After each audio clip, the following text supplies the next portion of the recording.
Sir నమస్కారం sir. నమస్తే బాబు. Sir Rajamouli గారి పైన విమర్శలు ఇంకా పెరుగుతూ వస్తున్నాయి sir. So first of all స్టార్టింగ్‌లో హిందూ సంఘాలు విమర్శలు చేశాయి. నెటిజన్స్ విమర్శలు చేశారు. ఇప్పుడు బీజేపీ నాయకులైన బండి సంజయ్ గారు రియాక్ట్ అయ్యారు. పెద్దగా ఆయన విమర్శించలేదు. ఆ తర్వాత మాధవీలత గారు కూడా ఒక రకమైన విమర్శ చేస్తారు గానీ తీవ్ర స్థాయిలో వెళ్ళలేదు. కాకపోతే రాజా సింగ్ గారైతే పెద్ద ఎత్తున విమర్శలు చేశారు. విశ్వ హిందూ పరిషత్ వాళ్ళు విమర్శలు చేశారు. అసలు రాజమౌళి గారిని వదిలిపెట్టామంటూ కూడా మాట్లాడడం జరిగింది. ఆయన సినిమాల్ని హిందువులందరూ కూడా బాయ్‌కట్ చేయాలని చెప్పేసి పిలుపునివ్వడం కూడా జరిగింది రాజ్ సింగ్ గారు. మరి ఎలా చూడొచ్చు దీన్ని? ఇంకా ఎంత దూరం వెళ్ళొచ్చు? మరి రాజమౌళి గారికి క్షమాపణలు చెప్పే అవకాశాలు ఏమైనా ఉన్నాయా సార్? ఏం చెప్తారు మీరు దీనికి సంబంధించి? ఏమండి మనలో మన మాట తెలుగు ఇండస్ట్రీకి గర్వకారణంగా నిలబడినటువంటి రాజమౌళికి అడ్డిల్స్ వస్తే ఇంత ప్రేమించి ఏదో ప్రేమ వరగబోసారే ఇండస్ట్రీలో ఒక్క పెద్ద మనిషి అయినా మాట్లాడుతున్నాడండి. ఇంత పెద్ద మనుషులు ఉన్నారు కదా, మనం చెప్పుకున్నాం. అరే ప్రపంచ దేశాల్లో తెలుగు చలనచిత్ర సీమకి పేరు తెచ్చినటువంటి రాజమౌళి గురించి ఇలాంటి ప్రస్తావన రావడం సిగ్గుచేటని మనం చెప్పుకున్నాం. నేను చెప్పా, ఇండస్ట్రీకి గొంతుకు లేదా, మాట్లాడకూడదా, మాట్లాడదా, అది అలా ఉంచుతామండి. రాజమౌళి ఏమి చేశాడండి బాబు? ఏమి చేశాడు? మా మా నాన్న అలాగన్నాడు, ఇంత కష్టపడి ఈవెంట్ చేస్తున్నాము, నా భార్య కూడా చాలా హనుమంతుడితో మాట్లాడుతుంది. ఆ మాటల తాలూకు అంతరార్థం ఎందుకు అర్థం చేసుకోరు? రాజమౌళి గారి భార్య హనుమంతుడిని బ్రదర్లా చూస్తుంది, మాట్లాడుతుంటుంది భక్తితో. అది వాళ్ళ నేపథ్యం. రాజమౌళి తండ్రి అంతా ఆయనదే దయ అనేటువంటి పద్ధతుల్లో ఉన్నవాడు అన్నమాట.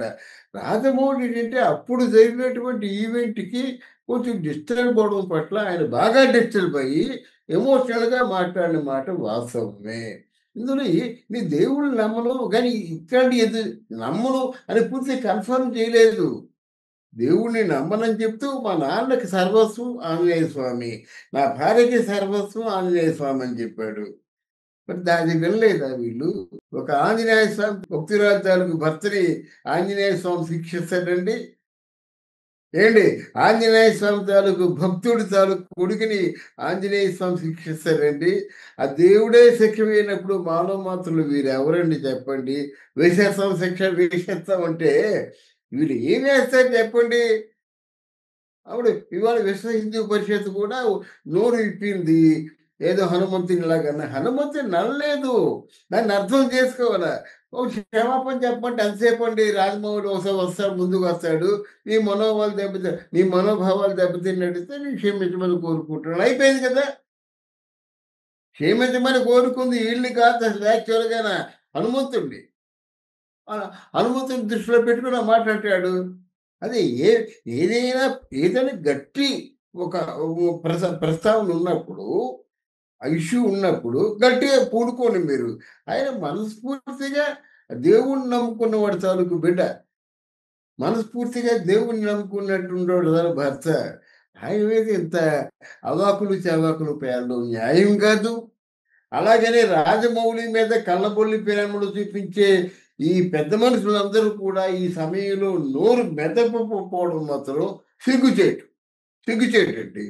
ఒక చిన్న ఎగ్జాంపుల్ చెప్తా. మాదాల రంగారావు దేవుణ్ణి నమ్మడు. ఆయన సినిమాకి పూజలు ఉంటాయి, కానీ ఎక్కడో దొంగచాటుగా ఉంటాయి. స్వామినాథన్ రికార్డింగ్ థియేటర్లో ఆయన పూజ చేయకుండా, కొబ్బరికాయ కొట్టకుండా ఆయన రికార్డింగ్ స్టార్ట్ చేయడు. ఇది మీ కళ్ళారా చూసిన సంఘటన అన్నమాట. రంగనాథు, నేను వెళ్ళాము. అప్పుడు అంతా ఒక ఐకమత్యంగా ఉండేవారన్నమాట. స్వామినాథను రికార్డింగ్ థియేటర్ అంతా తిరిగి వాయితో దిష్టి తీసి బయట కొట్టాలి. హారతితో దిష్టి తీసి బయట కొట్టాలి. ఆ విధంగా మంత్రాలు చదువుతాయి కానీ, పూజ చేస్తే కానీ ఆయన చేయడు.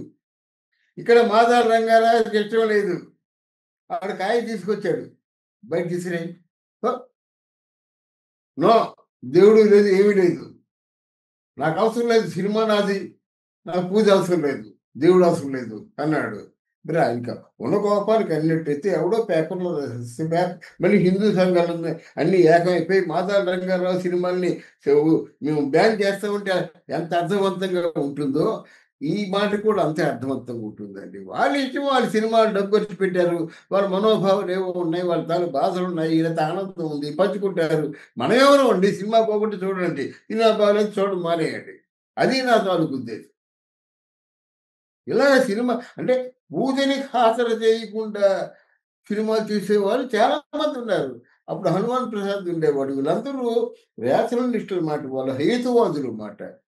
దేవుడు నమ్మకపోవడం కాదు, నమ్మకంట ఉండడానికి సర్వలక్ష వాళ్ళు వాళ్ళు వాళ్ళు జవాబులు చెప్తారు వాళ్ళ వెర్షన్‌లో. వాళ్ళందరూ శిక్షార్హులు కాదు. వాళ్ళు వాళ్ళ ఉద్దేశం వాళ్ళది అంతే.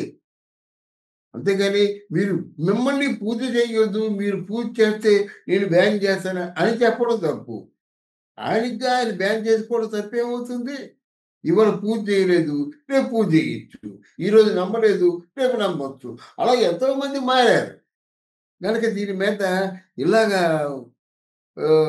రిలీజియన్స్ గాని, వీరసేన అని చెప్పేసి, హనుమంతుడి సేన అని చెప్పేసి, విశ్వ హిందూ పరిషత్ అని చెప్పి, ఆహ్, రాధా సింగ్ గారు ఒకటి ఆయన సినిమాలు ఆడనేమో ఏమిటండి? ఏమిటండి ఇదంతాను? అలాగే రాజకీయ నాయకులు కూడా ఏదైనా ఒక పొరపాటు చేసినట్టయితే మళ్ళీ సీటు వేయని అంటే సీటు రాకుండా చూస్తాము, మళ్ళీ ఎమ్మెల్యేగా నిలబడకుండా చూస్తామని దమ్ముంటే అనౌన్స్ చేయమని చెప్పండి. 1,00,000 మంది నేరస్తులను చూపిస్తా. వీడు నేరం చేశాడు, సమాజానికి ద్రోహం చేశాడు, వీడికి మళ్ళీ నేరం చేసే వాళ్ళకి సీట్ ఇచ్చినట్టయితే మేము ఒప్పుకోం, గొడవ చేస్తాం అనమని చెప్పండి. రాజకీయ నాయకుడిని మోకరిల్లి నమస్కారం చేస్తాను. అది లేకుండా ఎవరో సినిమా సినిమా అంటే వినోద సాధనం. అసలు దేశ విదేశాల్లో మనకు తెలుగు వాళ్ళకు ఒక ప్రత్యేకమైన స్థానం తీసుకొస్తున్నటువంటి రాజమౌళి గురించి ఇన్ని పిచ్చి వాగుళ్ళు వాగడం, వాగవలసిన వాళ్ళు చెప్పవలసిన వాళ్ళందరూ నోటికి ఇదో ప్లాట్ అంటించుకోవడం, ఇది ఎంత మాత్రం కూడా క్షమించరాని నేరం అండి. ఇది నేరం, ఇది నేరం. Right sir. Thank you so much. Thank you అమ్మా.